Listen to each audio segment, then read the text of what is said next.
Guddu cartoon. এটা বৰ ডাঙৰ ঘৰ আছিল। সেই ঘৰটোতে বহুতো নিগনিয়ে একেলগে বাস কৰিছিল। হাঁহি ফূৰ্তিৰ মাজতে সিহঁতে দিনবোৰ পাৰ কৰিছিল।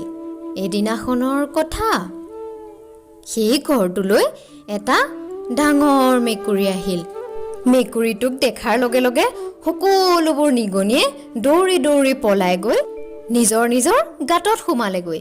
মেকুৰীটোৱে ইমানবোৰ নিগনি একেলগে দেখা পাই ভাবিলে, আৰে ইয়াত দেখোন বহুতো নিগনি আছে।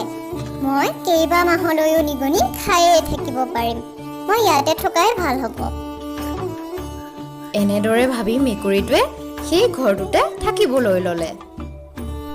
ইফালে নিগনি গাঁতৰ পৰা ওলালেই মেকুৰীটোৱে থাপ মাৰি ধৰি আনে আৰু খাই থৈ দিয়ে। এনেদৰে খাওঁতে খাওঁতে নিগনিৰ সংখ্যা কমি আহিবলৈ ধৰিলে। মেকুৰীৰ ভয়ত নিগনিবোৰ ওলাই আহিবলৈকে টান হ'ল। এনেদৰে দিনবোৰ পাৰ হ'বলৈ ধৰিলে।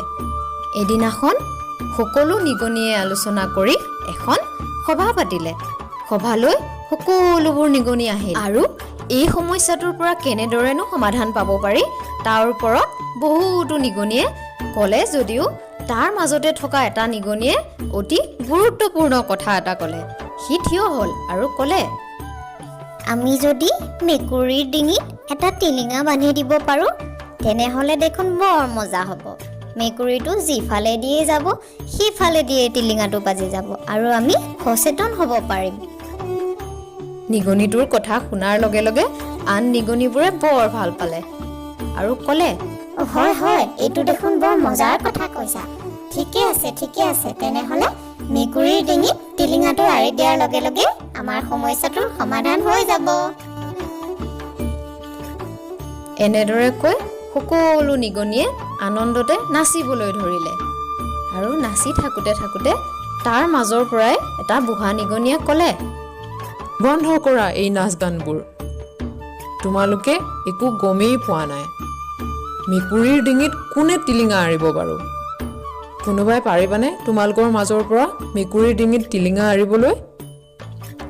তেতিয়া তাত থকা সকলো নিগনিয়ে চুপচাপ হৈ ৰ'ল।